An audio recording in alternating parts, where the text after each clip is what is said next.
नमस्कार, रिपब्लिक भारत देख रहे हैं आप और कुचीना स्टूडियो से मैं हूं आपके साथ ऋतु। इस बुलेटिन में मेरे साथ मेरे दो सहयोगी श्वेता और शिखा भी मौजूद रहेंगे। करेंगे शुरुआत बुलेटिन की और सबसे पहले बात करेंगे यूपी में 9 विधानसभा सीटों को लेकर के हो रहे उपचुनाव की, जिसको लेकर के प्रदेश में सभी पार्टियां अपनी अपनी तैयारियों में लगी हुई है। सपा और बसपा की बात करें तो उन्होंने कई सीटों पर अपने प्रत्याशियों की घोषणा भी कर दी है।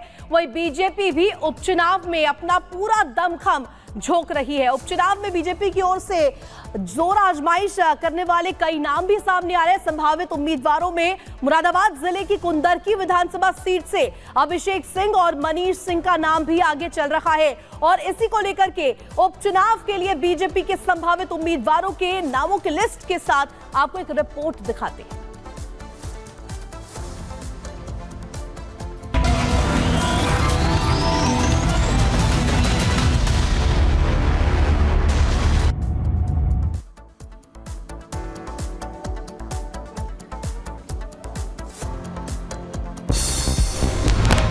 ओडिशा में चक्रवाती तूफान दाना से सहमे पर्यटक, अलर्ट मोड पर प्रशासन, सुरक्षित स्थानों पर पहुंचाए जा रहे हैं लोग। ओडिशा में तूफान दाना ने बढ़ाई टेंशन, 25 अक्टूबर को भारी बारिश के आसार, समुद्र तट से हटाए जा रहे हैं लोग। एनडीआरएफ एसडीआरएफ की टीम मौके पर जुटी। ओडिशा में तूफान दाना को लेकर के अलर्ट पर सरकार, भटिंडा से भुवनेश्वर पहुंची एनडीआरएफ की टीम, लोगों को सुरक्षित स्थानों पर किया जा रहा है शिफ्ट। बंगाल की खाड़ी से उठेगा दाना तूफान, ओडिशा में स्कूल कॉलेज बंद, 178 ट्रेनों को रद्द किया गया है। ओडिशा में भीषण चक्रवात तूफान आने की आशंका, चक्रवाती तूफान दाना को लेकर के अलर्ट जारी, 110 किलोमीटर की रफ्तार से चलेंगी हवाएं। चक्रवाती तूफान दाना को लेकर बंगाल में भी अलर्ट, स्कूल कॉलेज में छुट्टी घोषित। सीएम ममता बनर्जी बोली, चक्रवात के कारण होने वाली किसी भी आपदा से निपटने को तैयार। दिल्ली एनसीआर में भू प्रदूषण पर सुप्रीम कोर्ट में सुनवाई, पंजाब सरकार को सुप्रीम कोर्ट ने लगाई फटकार, कहा पराली जलाने पर कार्रवाई क्यों नहीं।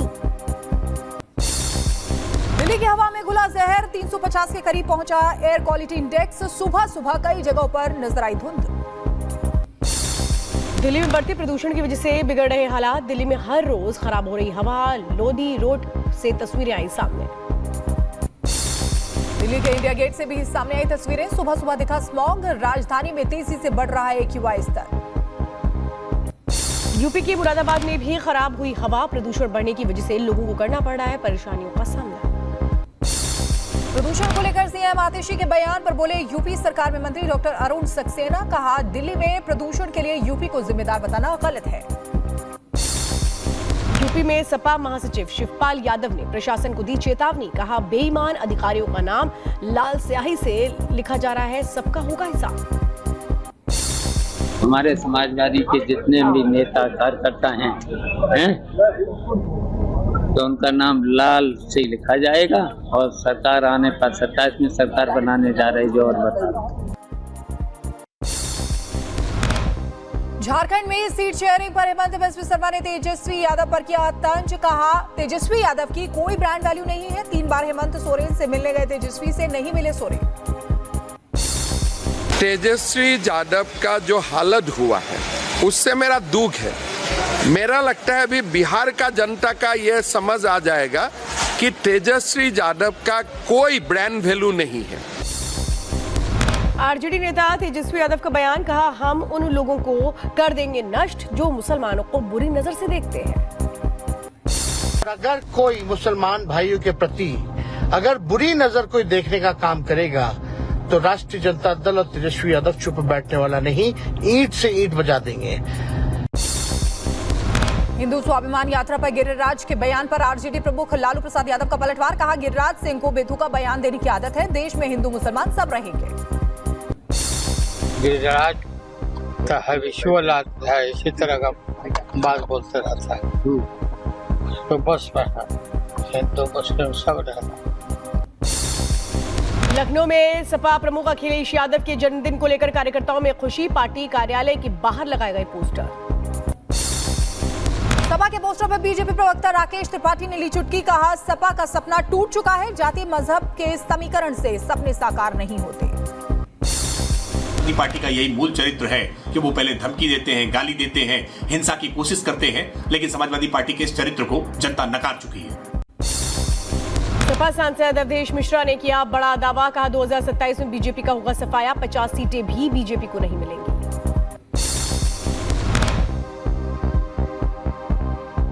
पार्टी का सफाया होगा। मिल्कीपुर में सर चुनाव नहीं हो रहा है अभी, और 50 सीट भी भारतीय जनता पार्टी को मिलना मुश्किल हो जाएगा। प्रदेश के विकास को लेकर बोले एमपी के सीएम मोहन यादव, कहा युवाओं के लिए लगातार काम कर रही है सरकार, दिसंबर तक 1 लाख से ज्यादा रोजगार के अवसर देने का किया वायदा। लगभग 3 लाख लोगों को रोजगार मिलने के अवसर प्राप्त हुए। मैं उम्मीद कर रहा हूं कि नेशनल कॉन्क्लेव में बड़ी संख्या में जिस रंग का उत्साह उमंग दिखाई दे रहा है।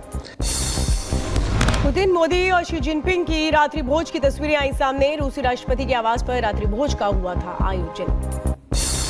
रूस के राष्ट्रपति पुतिन ने कजान में ब्रिक्स शिखर सम्मेलन में मिस्र के राष्ट्रपति से की मुलाकात। दोनों देशों के नेताओं के बीच कई मुद्दों पर बातचीत हुई। आज कजान में प्रधानमंत्री मोदी से मिलेंगे चीन के राष्ट्रपति शी जिनपिंग। विदेश सचिव विक्रम मिस्री ने दी जानकारी, दोनों नेताओं के बीच होगी द्विपक्षीय वार्ता। बाबा सिद्दीकी हत्याकांड मामले में बड़ा खुलासा, लॉरेंस के भाई अनमोल बिश्नोई के संपर्क में थे तीनों शूटर्स, एक मैसेजिंग ऐप के जरिए की थी बात। अनमोल ने ही दी थी बाबा सिद्दीकी की सुपारी। शूटर्स के फोन से मिले चैट के कुछ हिस्से अनमोल ने भेजी थी बाबा सिद्दीकी और जीशान की फोटो। जामिया यूनिवर्सिटी में दिवाली मनाने से रोकने पर कैंपस में हंगामा, मुस्लिम छात्रों पर दीप बुझाने के आरोप लगे हैं। कार्यक्रम में फिलिस्तीन जिंदाबाद के नारे लगे।